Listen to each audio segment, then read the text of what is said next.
મિત્રો,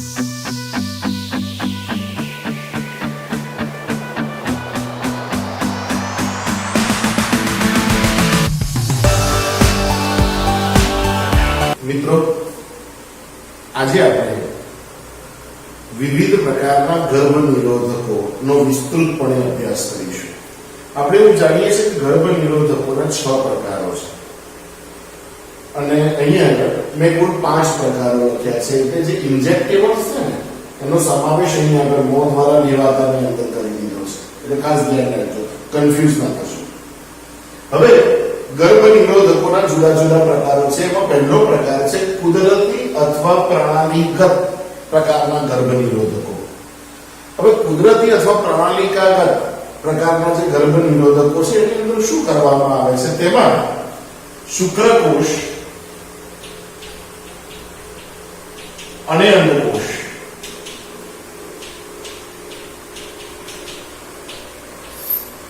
આ બંને એને મળતા અટકાવવામાં આવે. બંને જો શુક્રકોષ અંડકોષને મળશે જ નહીં તો ફલનની પ્રક્રિયા થશે જ નહીં, અને જો ફલન નહીં થાય તો ગર્ભધારણ નથી થવાનું. તો આમાં પહેલો પ્રકાર છે સામયિક સંયમ. આપણને એવું ખબર છે કે સ્ત્રીઓમાં ઋતુ ચક્રના 14મા દિવસે અંડપાત થાય છે. એનો મતલબ કે એના શરીરમાં અંડકોષ મુક્ત થાય છે, અને મુક્ત થયેલો અંડકોષ છે એ અંડવાહિનીમાં દાખલ થાય, ઇથમસ અને તુંબિકાના જોડાણ સ્થાને પહોંચે, અને એ વખતે જો શુક્રકોષો ત્યાં પહોંચે તો ફલનની પ્રક્રિયા થાય, સ્ત્રી ગર્ભવતી બને. પણ એ દરમિયાન જો સંવર્ધન જ ન કરવામાં આવે, શારીરિક સમાગમ જ ન કરવામાં આવે તો સ્વાભાવિક રીતે ફલનની પ્રક્રિયા થવાની જ નથી.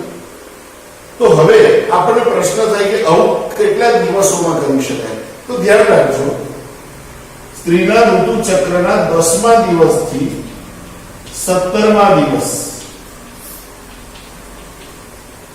આ એવો સમયગાળો છે કે જે દરમિયાન અંડપાત અપેક્ષિત હોય છે, અને એ દરમિયાન જો સમાગમ અટકાવવામાં આવે તો સ્વાભાવિક રીતે જ સ્ત્રી જેનામાં નિયમિત ઋતુચક્ર ચાલતું હોય છે એવી સ્ત્રી ગર્ભવતી બનતી નથી. એટલે સ્વાભાવિક રીતે તે વખતે ગર્ભ નિરોધકોની જરૂર નથી પડતી, છતાંય ગર્ભધારણ અટકાવી શકાય છે. જે બીજો પ્રકાર છે તેનું નામ છે બાહ્ય સ્ખલન અથવા સંવનન અંતરાલ. આ એક એવી પદ્ધતિ છે કે જેમાં સમાગમ વખતે જ્યારે પરાકાષ્ઠા આવી જાય તે સમયે નર પોતાના શિશ્નને માદાના યોનિ માર્ગમાંથી બહાર કાઢી લે છે. એટલે વીર્યસ્ખલન થાય છે ખરું, પણ વીર્યસ્ખલન યોનિ માર્ગની બહાર થાય છે, યોનિ માર્ગની અંદર નહીં. એટલે એનો મતલબ યોનિ માર્ગમાં વીર્ય સેચનથી બચી શકાય છે, અને તેને કારણે વીર્યસ્ખલન બહાર થયું. વીર્યસ્ખલન યોનિ માર્ગમાં થયું જ નથી, એટલે શુક્રકોષો અંડકોષોને ફલિત કરી શકવાના નથી. એટલે આ બીજો પ્રકાર થયો. જે ત્રીજો પ્રકાર છે તેને કહેવાય છે દૂધ સ્ત્રવણ એમેનોરિયા. આ પ્રક્રિયા જ્યારે સ્ત્રીએ જન્મ આપ્યો હોય બાળકને, એટલે બાળકના જન્મ બાદ જ્યારે સ્ત્રી તેને દૂધ પાન અથવા તો સ્તનપાન કરાવતી હોય તો તે સમયે એવી સ્ત્રીના શરીરમાં કે જે બાળકને, નવજાત બાળકને દુગ્ધપાન કે સ્તનપાન કરાવે છે એ સમયે તેનામાં અંડપાત અને ઋતુચક્ર બંનેની ગેરહાજરી જોવા મળે છે. હવે તેનામાં અંડપાત જોવા ના મળે, તેનામાં ઋતુચક્ર જોવા મળે, તેનામાં નવા અંડકોષો મુક્ત જ નથી થતા, તો સ્વાભાવિક રીતે એવી સ્ત્રી ગર્ભવતી બની શકતી નથી. મોટે ભાગે આવું જોવા મળે છે. પરંતુ આ જે પદ્ધતિ છે એ પદ્ધતિ બાળકના જન્મ બાદ માત્ર 6 મહિના સુધી જ અસરકારક છે, અને તેની સફળતા વિશે પણ અમુક શંકાઓ છે. દર વખતે તે સફળ બનતી નથી. એટલે આ 3 પદ્ધતિઓ થઈ ને, એક કુદરતી પદ્ધતિઓ થઈ, એક પ્રણાલીગત પદ્ધતિઓ છે.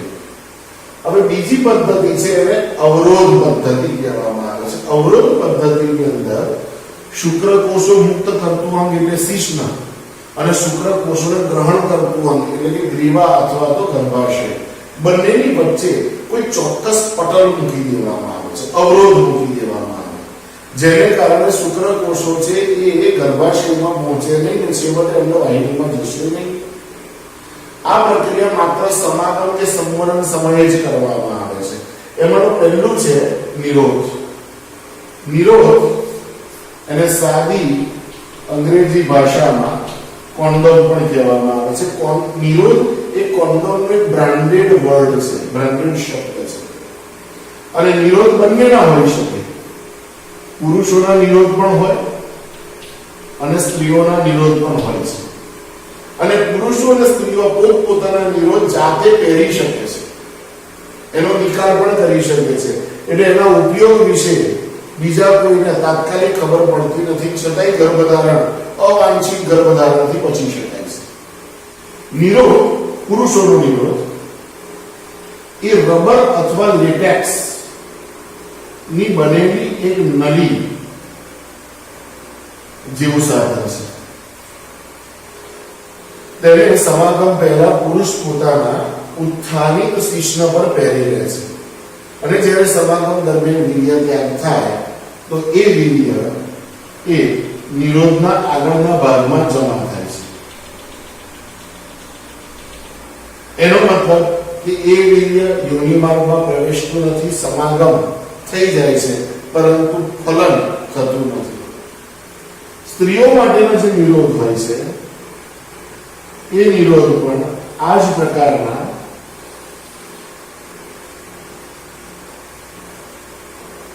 હોય છે અને તેને સ્ત્રીઓએ પોતાના યોનિ માર્ગની અંદર ગ્રીવા સુધી પહેરી લેવાનો હોય છે. અને તેમાં પણ સેમ વસ્તુ, જ્યારે સમાગમ થાય તે વખતે મુક્ત થતું વીર્ય અને શુક્રકોષો આની અંદર જ સ્થાયી રહે છે. એનો મતલબ ત્યાંથી આગળ વધી શકતા નથી અને તેઓ અંડકોષમાં ફલિત કરી શકતા નથી. એના ઉપરાંત સ્ત્રીઓમાં આંતરપટલ અથવા ગ્રીવા ટોપી અથવા વોલ્સ જેવી રચનાઓનો પણ ઉપયોગ થાય છે. આ ત્રણ રચનાઓનો માત્ર સ્ત્રીઓમાં ઉપયોગ થાય છે, જેને જે પણ રબર અથવા લેટેક્સના જ બનેલી રચનાઓ છે અને તેને પણ ગર્ભાશયની ગ્રીવા અને ગર્ભાશયની વચ્ચે મૂકવામાં આવે છે. આંતરપટલ છે એના જુદા જુદા પ્રકારો હોય, કપ આકાર હોય, શંકુ આકાર હોય છે વગેરે વગેરે. અને ત્યાં આગળ પહેરી લેવામાં આવે રબર જેવું રટ્ટા જેવું સાધન છે અને તેના પણ વીર્યને અથવા શુક્રકોષોને રોકી શકવાની ક્ષમતા હોય છે. આ ઉપરાંત શુક્રાણુનાશક ક્રીમ અથવા જેલ અથવા ફોમ એટલે કે ફીણનો ઉપયોગ પણ કરવામાં આવે છે. ક્રીમ હોય અથવા જેલ હોય છે અથવા ફીણ એ ગોળીઓના સ્વરૂપમાં હોય છે. સમાગમ પહેલા એને યોનિ માર્ગની અંદર મુક્ત કરવામાં આવે છે, યોનિ માર્ગમાં મૂકવામાં આવે છે અને ત્યાર પછી જો સમાગમ કરવામાં આવે તો શિશ્નમાંથી મુક્ત થતા જે શુક્રકોષો છે એ ફીણની અંદર જકડાઈ જાય છે, તેમની ચલિતતા ઘટી જાય છે અને તેમને પૂરતો ઓક્સિજન ન મળવાને કારણે તેમનામાં રહેલી શક્તિ પણ ઓછી થઈ જાય છે. ઘણા સૂત્રો દ્વારા શક્તિ મુક્ત થતી નથી અને તેને કારણે તેઓ ગર્ભાશયમાં થઈ અંડવાહિની સુધી પહોંચી શકતા નથી, અંડકોષને ફલિત કરી શકતા નથી. એટલે આ અવરોધ પદ્ધતિઓની વાત થઈ. જે ત્રીજી પદ્ધતિ છે એને અંતઃગર્ભાશયના ઉપાયો કહેવામાં આવે છે. IUD, intrauterine devices. આની અંદર કેટલીક એવી રચનાઓ જેને ગર્ભાશયની અંદર અથવા ગ્રીવાના ભાગમાં મૂકવામાં આવે છે, જેને કારણે અવાંછિત ગર્ભધારણથી બચી શકાય છે. અને તેની અંદર જુદા જુદા પ્રકારના અંતઃગર્ભાશયના ઉપાયો છે. પહેલો છે એક બિન ઔષધીય છે, તેમાં કોઈ ઔષધ નથી હોતું. ઉદાહરણ છે એનું લીપસમૃત.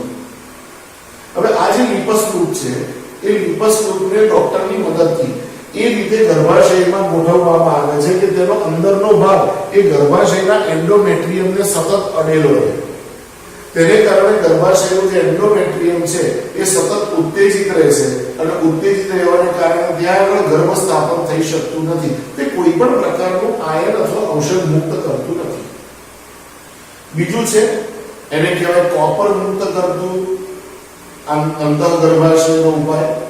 એની અંદર કોપર ટી છે, કોપર 7 છે, મલ્ટીરોડ 375 છે.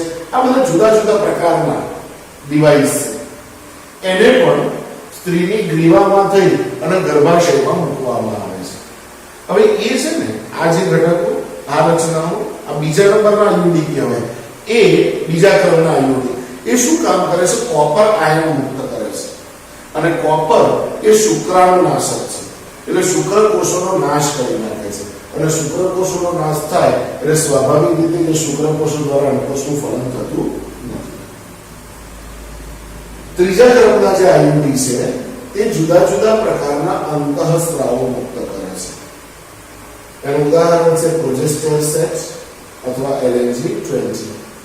આ જે અંતઃસ્ત્રાવ મુક્ત કરતા આયુડી છે એ અંતઃસ્ત્રાવ મુક્ત કરતા આયુડીને પણ ગર્ભાશય અથવા ગ્રીવાની બિલકુલ નજીકમાં ગોઠવવામાં આવે અને તેની અંદરથી વિવિધ પ્રકારના અંતઃસ્ત્રાવ મુક્ત થાય છે. અને એ અંતઃસ્ત્રાવ મુક્ત થાય અને સ્વાભાવિક રીતે એની અંદર પણ ઇસ્ટ્રોજન, પ્રોજેસ્ટેરોનની જુદા જુદા પ્રકારની માત્રા હોય છે, ખાસ કરીને પ્રોજેસ્ટેરોન. તો તેને કારણે તે શુક્રકોષોને અંડકોષ સુધી પહોંચવા દેતા જ નથી. અથવા કદાચ શુક્રકોષો અંડકોષ સુધી પહોંચે તો અંડકોષ એ પરિસ્થિતિમાં નથી રાખતા કે જેને કારણે એનું ફલન થઈ શકે. એટલે આ ત્રણેય પ્રકારના અંતઃગર્ભાશયના ઉપાયો એનાથી ગર્ભધારણથી બચી શકાય છે. અને આ જે છે ને એ ખૂબ જ ઓછી આડઅસર ધરાવતા છે અને તેની અસરકારકતા એ લાંબા સમય સુધીની હોય છે. એટલે અત્યારે વિશ્વની અંદર અને ભારતની અંદર સૌથી વધુ પ્રસ્થાપિત થયેલા અથવા તો ખ્યાતિ પામેલા એવા આયુડી એ અંતઃગર્ભાશયના ઉપાયો છે.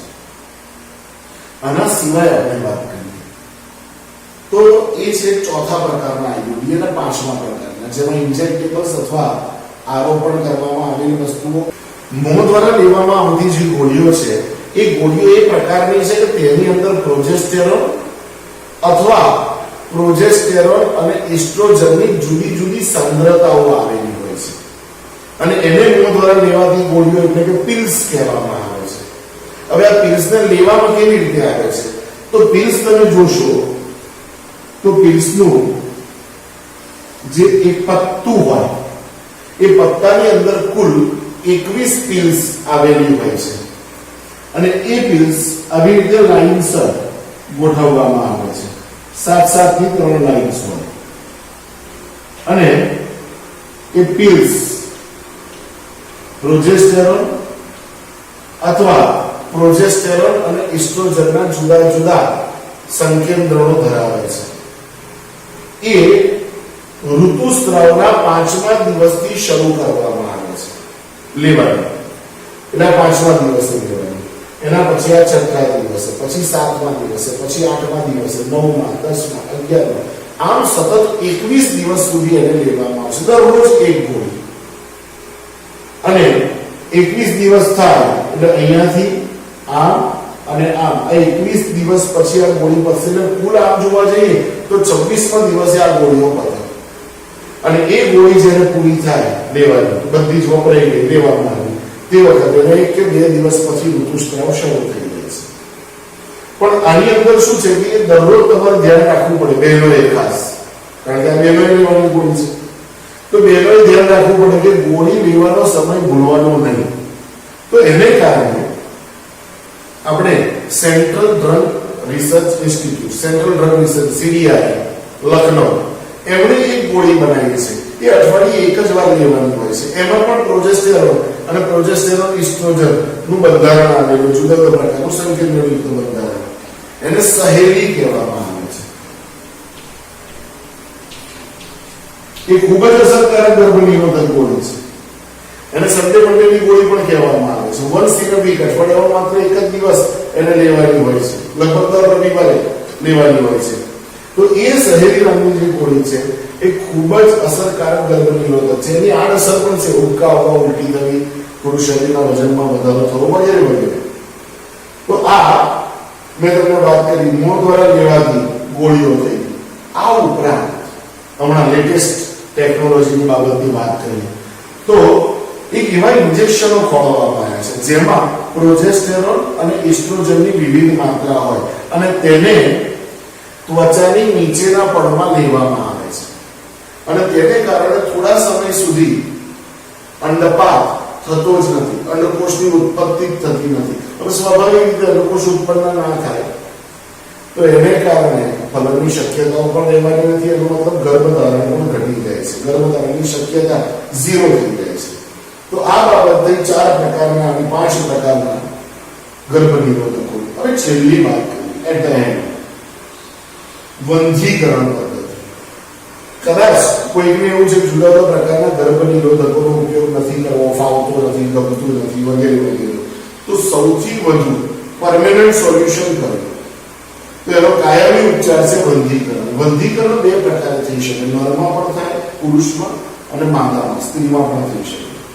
પુરુષની અંદર શું કરવામાં આવે છે તો પુરુષની અંદર જે વૃષણ કોથળી હોય એના પર કાપ મૂકવામાં આવે અને કાપ મૂક્યા પછી એમાંથી ઉદ્ભવતી જે શુક્રવાહિની છે એ શુક્રવાહિનીને કાપી નાખવામાં આવે છે, કાપવામાં આવે. ન રહેલા બાંસ ન બચેલી બાંસુરી. શુક્રવાહિનીને કાપી નાખવામાં આવે. કેટલીક વાર શુક્રવાહિનીને કાપી અને આવી રીતે બાંધી દેવામાં આવે છે, અથવા કેટલીક વાર શુક્રવાહિનીને કાપવામાં નથી આવતી, ખાલી વચ્ચેથી બાંધી દેવામાં આવે છે. કાં તો કાપી નાખવામાં આવે, કાં તો કાપીને બાંધી દેવામાં આવે, અથવા તો માત્ર બાંધી દેવામાં આવે. આ 3 પદ્ધતિને કારણે શું થાય છે તો શુક્રપિંડમાંથી સર્જાતા શુક્રકોષો શુક્રવાહિનીમાં થઈ સ્ખલન નલિકા સુધી પહોંચી શકતા નથી. એનો મતલબ શુક્રાશય રસ સર્જાશે પરંતુ તેમાં શુક્રકોષો હશે નહીં, એટલે ફલનની શક્યતાઓ રહેવાની નથી. તો આ ઘટના, આ પદ્ધતિ જેને પુરુષોમાં કરવામાં આવે, શુક્રવાહિની પર જેની સર્જરી કરવામાં આવે વળઘર, તેને પુરુષ નસબંધી અથવા તો વાસેક્ટોમી તરીકે ઓળખવામાં આવે છે. આવું સ્ત્રીઓમાં પણ થઈ શકે છે, એને કુટુંબ નિયોજનનું ઓપરેશન કહેવામાં આવે છે. સ્ત્રી નસબંધી, ટ્યુબેક્ટોમી. આની અંદર ગર્ભાશય સાથે સંકળાયેલ જે બંને અંડવાહિનીઓ છે એ બંને અંડવાહિનીઓને પણ શુક્રવાહિનીઓની જેમ જ કાં તો કાપી નાખવામાં આવે, કાં તો કાપીને બાંધી દેવામાં આવે, અથવા તો બાંધી દેવામાં આવે. અને આવું ગર્ભાશય અથવા ગ્રીવાના ભાગમાં અથવા યોનિ માર્ગ પર ચીરો પાડી અને કરી શકાય છે. પણ આ છે ને પ્રતિવર્તી નથી, સમજો. એટલે એનો મતલબ કે એકવાર શુક્રવાહિની કે અંડવાહિનીને કાપી નાખવામાં આવે ત્યાં તેની ભવિષ્યની અંદર ફરીથી એને જોડી અને સફળતા પ્રાપ્ત કરવી બહુ અઘરી છે. એટલે આ જુદા જુદા પ્રકારના ગર્ભ નિરોધકોની વાત કરી, ગર્ભ નિરોધકના ઉપયોગોની વાત કરી, વિસ્તારપૂર્વક ચર્ચા કરી. હવે આપણને એવો પ્રશ્ન થાય કે આ બધા જ ગર્ભ નિરોધકોનો જે ઉપયોગ છે એ સલામત છે ખરો? ગર્ભ નિરોધકની સફળતા કેટલા અંશે યોગ્ય છે? તો મોટા ભાગના જે ગર્ભ નિરોધકો છે એ અમુક સંજોગો સુધી સફળ રહે છે અને અમુક સંજોગો પછી, અમુક પરિસ્થિતિઓ પછી એની સફળતા, એના પર્યાયો બદલાય છે.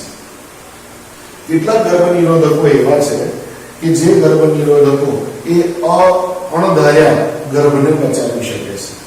કેટલાક ગર્ભ નિરોધકો એવા છે, દાખલા તરીકે ઇન્જેક્ટેબલ્સ. તો એ ઇન્જેક્ટેબલ્સ મેં તમને હમણાં જ વાત કરી, પ્રોજેસ્ટેરોન અને એસ્ટ્રોજનના ઇન્જેક્શન્સ. તો એ ઇન્જેક્શન્સ કેટલીક વાર બળાત્કાર થયો હોય તો એ વખતે એવા કિસ્સાઓની અંદર જો 70 થી 72 કલાકની અંદર એ વ્યક્તિને, જે સ્ત્રી છે પીડિત, એ સ્ત્રીને આપવામાં આવે તો એ પણ ગર્ભધારણથી બચી શકે. એટલે આ એની સારી બાબત છે, આ સારી બાજુ છે. પરંતુ કેટલીક વાર એવું બને છે કે આની આડઅસરો પણ થતી જોવા મળે છે અને આડઅસરોની અંદર માંદગી આવી, ઇચિંગ એટલે કે ખંજવાળ આવી, ત્યાર પછી ગર્ભાશયની અંદર સતત સંપર્કને કારણે ચાંદુ અથવા ચાંદી પડવી, ત્યાર પછી ઉબકા આવવા, ઉલટી થવી, ઝીણો ઝીણો તાવ રહેવો, શરીરના વજનની અંદર વધારો થવો, અથવા તો કોઈ ભાગ પર સોજો આવવો, પેડુમાં દુખાવો થયો, આવા બધા જુદા જુદા પ્રકારના લક્ષણો પણ જોવા મળે છે. એટલે આ લક્ષણોને જો અવગણીએ તો આ કુદરતી અથવા તો પ્રણાલીગત પદ્ધતિઓ સિવાયની જે બધી પદ્ધતિઓ છે, આ બધી પદ્ધતિઓને કારણે ચોક્કસપણે અવાંછિત ગર્ભધારણથી બચી શકાય છે. સાથે સાથે વસ્તી નિયંત્રણની પ્રક્રિયાઓ માટે પણ આ ખૂબ જ ઉપયોગી છે. હવે કેટલીક વાર આપણને પ્રશ્ન થાય કે જો કદાચ ગર્ભધારણ થઈ ગયું તો, જો ફલનની પ્રક્રિયા થઈ ગઈ તો એનાથી આગળ શું કરી શકાય? તો એનાથી આગળ એક શબ્દ આવે છે, એક પ્રક્રિયા આવે છે, જેને ગર્ભપાત, મેડિકલ ટર્મિનેશન ઓફ પ્રેગ્નન્સી, દાક્તરી ગર્ભપાત તરીકે ઓળખવામાં આવે છે. હવે જે દાક્તરી ગર્ભપાત છે એનો મતલબ શું છે? તો દાક્તરી ગર્ભપાત એટલે જે અણધાર્યો અથવા અજાણ્યો અથવા તો બિનજરૂરી ગર્ભ છે એનો ગર્ભાશયમાં જ નિકાલ કરવાની પદ્ધતિ, એને દાક્તરી ગર્ભપાત કહેવામાં આવે છે. Medical termination of pregnancy. હવે દાક્તરી ગર્ભપાત છે એ ગર્ભપાત માટે ભારત સરકારે 1971 ની અંદર એક કાયદો કર્યો કે કયા સંજોગોમાં ગર્ભપાત કરાવી શકાય. કારણ કે કેટલાક લોકો શું કરતા હતા કે જ્યારે એ સોનોગ્રાફી કરાવવા જાય, બાળકનું ચેકઅપ કરાવવા જાય અને જો એમને ખબર પડે કે ઉદ્ભવતું બાળક માદા છે તો ગર્ભપાત કરાવી નાખે. એનો મતલબ એ સ્ત્રી ભ્રૂણ હત્યા તરફ આગળ વધતું હતું. અને એને કારણે સમાજની અંદર પુરુષો અને સ્ત્રીઓ, બાળકો અને બાળકીઓ એટલે કે દીકરા અને દીકરીઓ બંનેની સંખ્યાની અંદર અણધાર્યો તફાવત સર્જાતો હતો. અને એટલા માટે 1971 ની અંદર ભારત સરકારે કેટલાક ચોક્કસ ધારાધોરણો નક્કી કર્યા અને એ ધારાધોરણો અનુસાર જ ગર્ભપાતની છૂટ આપવામાં આવે, ત્યારે જ એ ગર્ભપાત કાયદેસર, ખાનગી અને સલામત બની શકે. ગમે તે સંજોગોની અંદર ગર્ભપાત ના કરાવી શકે. અને ત્યાર પછી 2017 ની સાલની અંદર ગર્ભપાતના કાયદામાં સુધારો કરવામાં આવ્યો. પહેલા એવું હતું કે 12 અઠવાડિયા સુધીનો જ ગર્ભપાત કરાવી શકાય. એનો મતલબ 3 મહિના સુધીનો જ ગર્ભપાત કરાવી શકાય.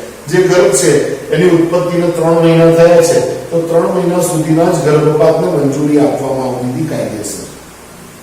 પરંતુ હવે 12 અઠવાડિયાથી 24 અઠવાડિયા સુધીના ગર્ભપાતને પણ ત્યારે મંજૂરી આપવામાં આવે છે કે જ્યારે કોઈ બે જુદા જુદા ડોક્ટર્સ, અને તે પણ ક્વોલિફાઈડ ડોક્ટર્સનો અભિપ્રાય આની સાથે શામેલ હોય. વિશ્વની અંદર દર વર્ષે લગભગ ઢગલો ગર્ભપાત થાય છે. જે બાળકો જન્મે છે ને એના 5મા ભાગના તો ગર્ભપાતથી મૃત્યુ પામે છે. આપણે એવું કહી શકીએ કે 50 લાખથી વધારે ગર્ભપાત વિશ્વમાં દર વર્ષે નોંધાય છે. વિચાર કરો, ગર્ભપાત તો કેટલો મોટો આંકડો. આને ભ્રૂણ હત્યા કહેવામાં આવે અને અક્ષરનો અપરાધ છે. તો કયા કયા કિસ્સાઓની અંદર સરકાર દ્વારા ગર્ભપાતની કાયદેસર મંજૂરી મળી શકે? એવું નથી દીકરી છે તો એનો ગર્ભપાત કરાવી નાખો, એવું નહીં, પણ કયા કિસ્સાની અંદર ગર્ભપાતની મંજૂરી મળી શકે? તો કેટલાક કિસ્સાઓ તમને કહું છું, કેટલાક એના ધારાધોરણો કહું છું. પહેલું, સતત ગર્ભધારણ એ માતાના જીવન માટે જોખમી હોય. કોઈ સ્ત્રી ગર્ભવતી બની, એને બાળકને જન્મ આપ્યો, બાળકને જન્મ આપ્યા પછી કુદરતી અથવા પ્રણાલીગત પ્રમાણે એનું શરીર ફેર ગયું, ફરીથી એને ગર્ભધારણ, તરત જ 2 મહિનાનું 3 મહિનાનું ગર્ભધારણ કર્યો, તો એ વખતે એના શરીરની અંદર એટલા પોષક દ્રવ્યો જ નહીં હોય જેથી બાળકને પૂરા પાડી શકે. અને એવા બાળકને જો ડિલિવર કરાવવામાં આવશે તો એ માતાના શરીર માટે જોખમી છે. તો એ વખતે ગર્ભપાત કરાવવો જરૂરી બની જાય છે. આ પહેલો મુદ્દો, સતત ગર્ભધારણ માતાના જીવન માટે જોખમી. બીજું,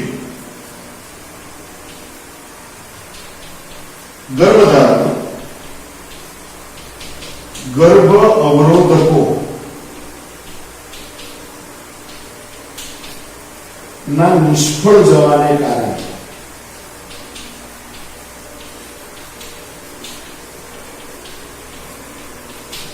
થયું હોય.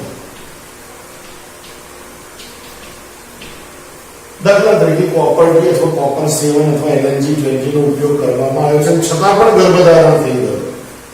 નિરોધનો ઉપયોગ કરવામાં આવે છે અને નિરોધની રચનામાં કોઈ ખામી હોય તેને કારણે વીર્યસ્ખલન થઈ ગયું અને એ શુક્રકોષો અંડકોષ સુધી પહોંચી ફલનની પ્રક્રિયા કરી દીધી. એટલે ગર્ભ અવરોધકો કે ગર્ભ નિરોધકો નિષ્ફળ થઈ ગયા અને તે વખતે ગર્ભધારણ થયું. તો એવા કિસ્સામાં પણ સરકારી મંજૂરી ગર્ભપાત માટેની મળી શકે છે. ત્રીજું, ઉદ્ભવતું બાળક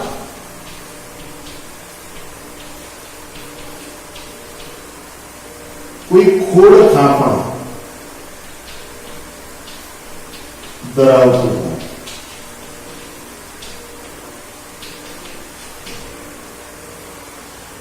જે બાળક હોય વખતો વખત 15 દિવસે 20 દિવસે ગર્ભવતી માતાની સોનોગ્રાફી કરવામાં આવે છે અને સોનોગ્રાફી વખતે ખબર પડે કે ઉદ્ભવતું બાળક છે એનામાં કોઈ જન્મજાત ખોડ ખાપણ છે જે ખરેખર એના જન્મ બાદ એને આખી જિંદગી ખૂબ જ નડશે. મગજનો કોઈ ભાગ હોય અથવા તો ચહેરાના ભાગમાં કોઈ તકલીફ હોય અથવા તો શરીરના કોઈ અંગોની અંદર તકલીફ હોય, અંગનો ઉદ્ભવ ના થયો, એની પરિપક્વતા ના થઈ હોય, તો આ બધા કિસ્સાઓની અંદર એવા બાળકને ગર્ભ સમયે જ દૂર કરવો હિતાવહ છે. તો એ વખતે પણ ગર્ભપાતની મંજૂરી મળી શકે છે. અને ચોથું, ગર્ભધારણ જ્યારે બળાત્કારનું પરિણામ હોય.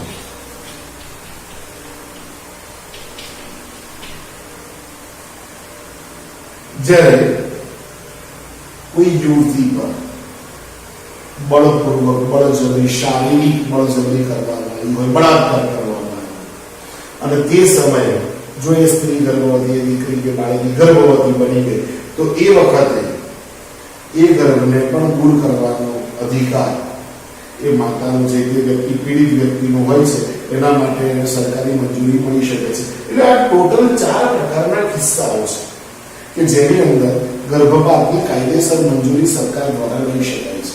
પરંતુ કેટલાક લોકો શું કરે છે?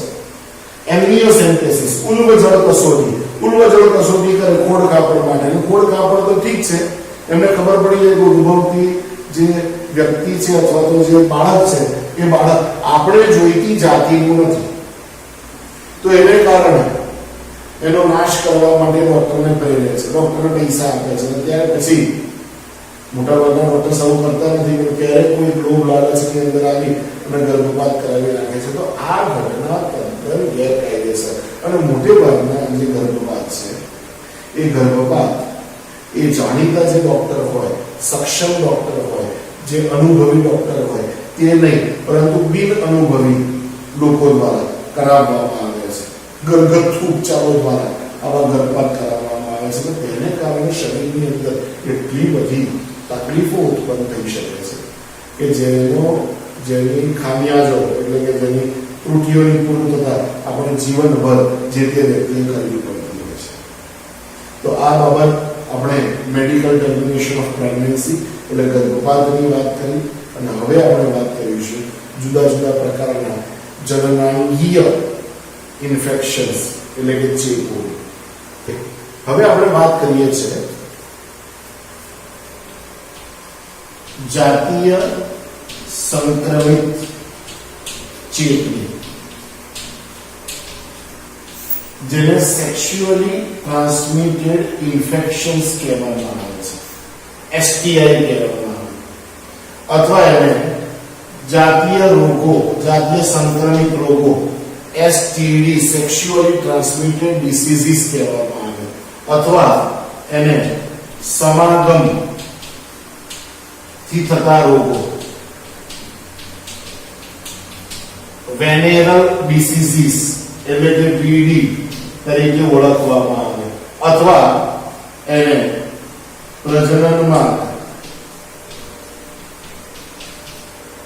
ના રોગો અથવા ચેપ એટલે કે રિપ્રોડક્ટિવ ટ્રેક્ટ ઇન્ફેક્શન્સ આરટીઆઈ કહેવામાં આવે છે.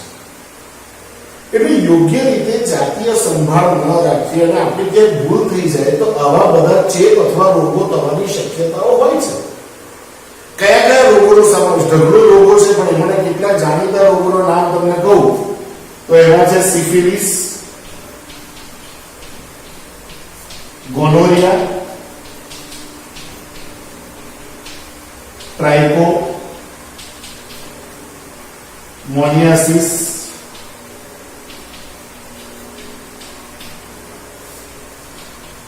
ક્લેમાઇડિયાસિસ, જનનાંગીય હર્પીસ,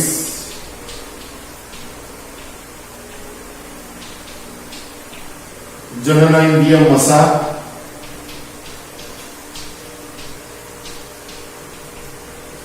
હિપેટાઇટિસ બી. અને તાજેતરના વર્ષોમાં સૌથી વધારે જેની ઇન્ફેક્શન જેનું જોવા મળે છે, જે તદ્દન અસાધ્ય રોગ છે, એવો HIV હ્યુમન ઇમ્યુનોડેફિશિયન્સી વાયરસ થી થતો એઇડ્સ એક્વાયર્ડ ઇમ્યુનોડેફિશિયન્સી સિન્ડ્રોમ નામનો રોગ.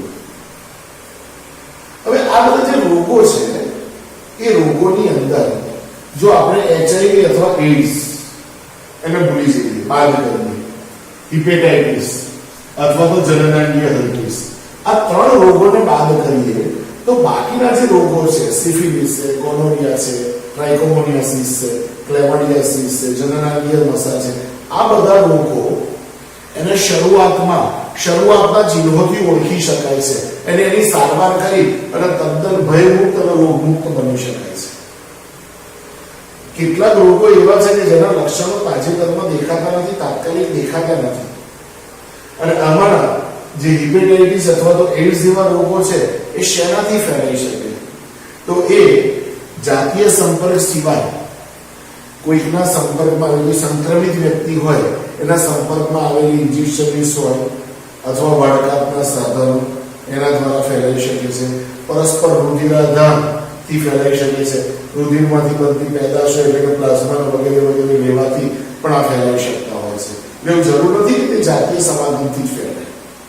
બાકીના જે રોગો છે જાતીય સમાગમથી ફેલાય અને જાતીય અંગો પૂરતા જ મર્યાદિત હોય છે.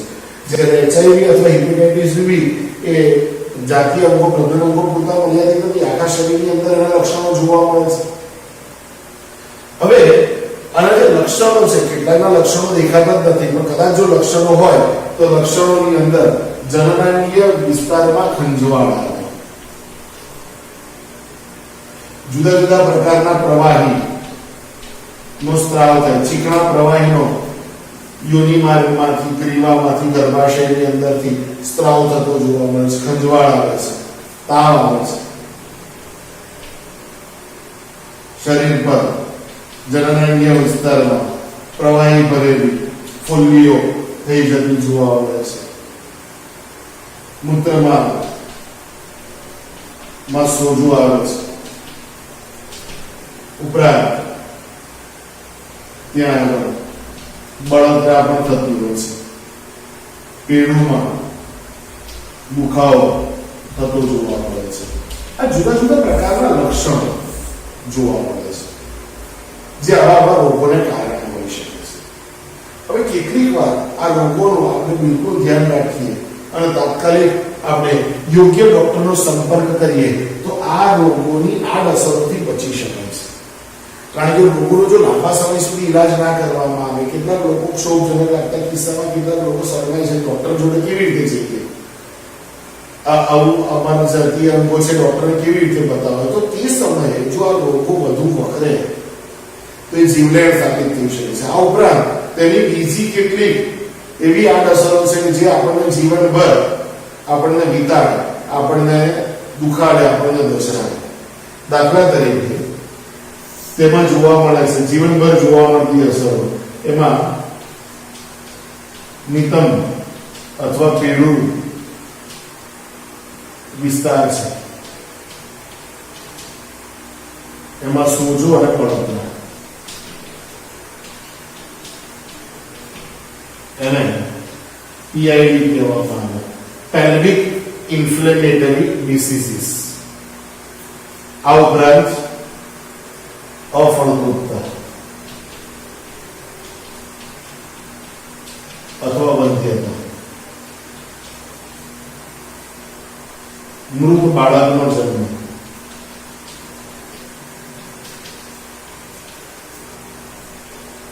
ખોડ કાંપણયુક્ત બાળક,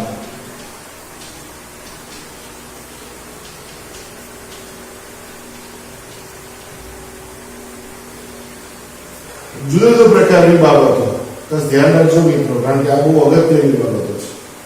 નહીંતર કે પેઢી વિસ્તારની અંદર બળતરા થાય, અફળદ્રુપતા કે વંધ્યતા જોવા મળે, મૃત બાળકનો જન્મ થાય, ખોડ કાંપણીયુક્ત બાળકનો જન્મ થાય, ગર્ભાશય નું કેન્સર પણ થઈ શકે છે. એટલે આ બધી બાબતો એ આ જાણીતા રોગો પ્રત્યે અજાણે બનવાને કારણે થાય છે. તો હવે આપણને એવો પ્રશ્ન થાય કે સર આવી પરિસ્થિતિમાં શું કરવાનું?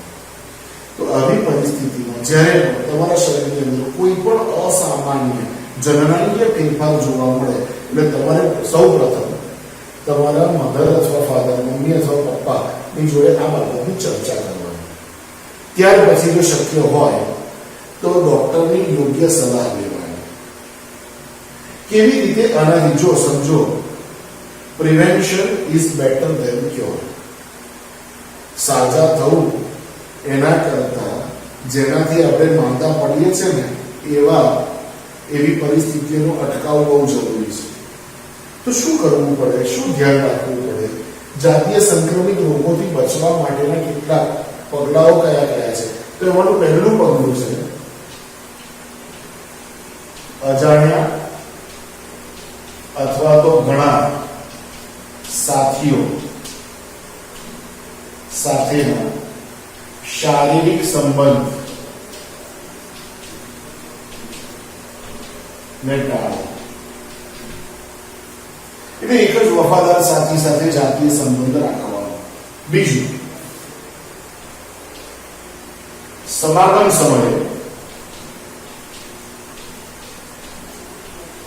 હંમેશા નિરોધ એટલે કે કોન્ડોમનો ઉપયોગ કરો. અને ત્રીજું, ક્ષોભજનક લાગતા અથવા તો શરમ આવતી હોય એવા કિસ્સાની અંદર પહેલા માતા પિતાને, ત્યાર પછી તરત જ ડોક્ટરનો સંપર્ક કરો અને તેની તાત્કાલિક સારવાર કરો. તો આ ત્રણ રીતે આપણે જુદા જુદા પ્રકારના રોગોના ચેપથી અથવા એની લાંબા ગાળાની આડઅસરોથી બચી શકીએ છીએ. એટલે આપણે વાત કરીએ અત્યારે જુદા જુદા પ્રકારના જાતીય સંક્રમિત ચેપ અથવા રોગો. અને હવે આપણે છેલ્લો ટોપિક અફળદ્રુપતા